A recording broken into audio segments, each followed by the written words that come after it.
In the early days of the Cold War, Americans were told that science would save the future. Atoms meant progress, radiation meant the future, and breakfast apparently meant experimentation. Because for a brief, very real moment in U.S. history, the federal government contracted with America's top cereal brand to put radioactive material into breakfast cereal. Not as sabotage, not as poison, but as science. Our story begins in the late 1940s and early 1950s, right after World War II. The US had unlocked atomic power, and suddenly radiation wasn't just a weapon, it was a research tool.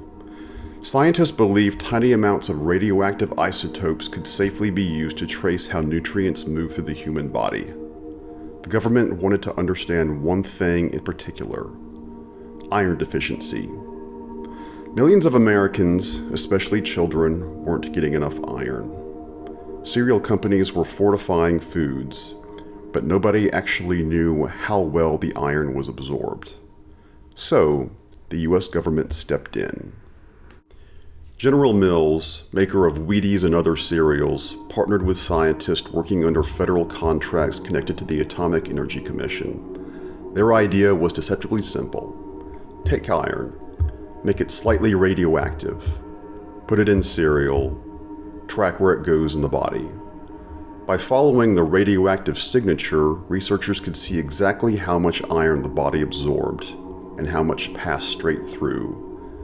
From a lab perspective, it was elegant.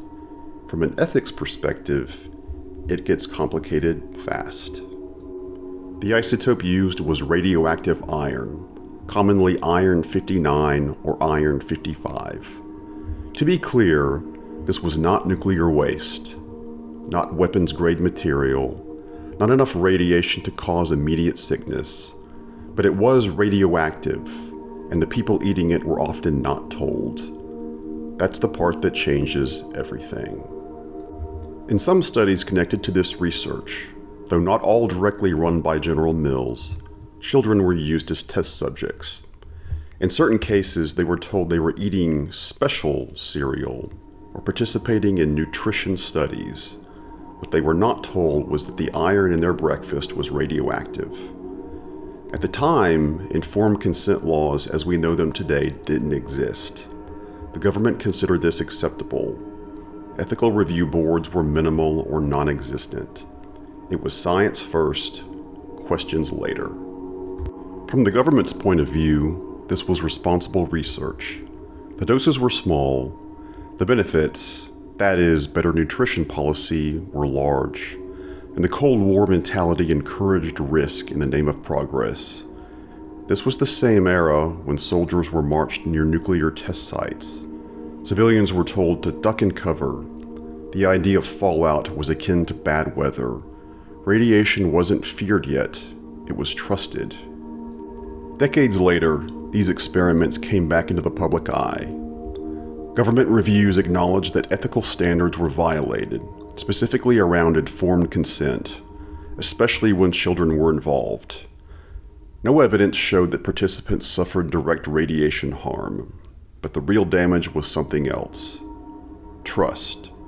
Because once people learned the government had quietly approved radioactive food experiments, it raised a chilling question. If this was acceptable then, what else was? So no, this wasn't a cartoon villain plot. It wasn't mass poisoning, and it wasn't secret mind control. But it was a moment when the government, big food companies, and cutting-edge science agreed that the public didn't need the full story. And once you know that, you'll probably never look at Magically Delicious the same way again.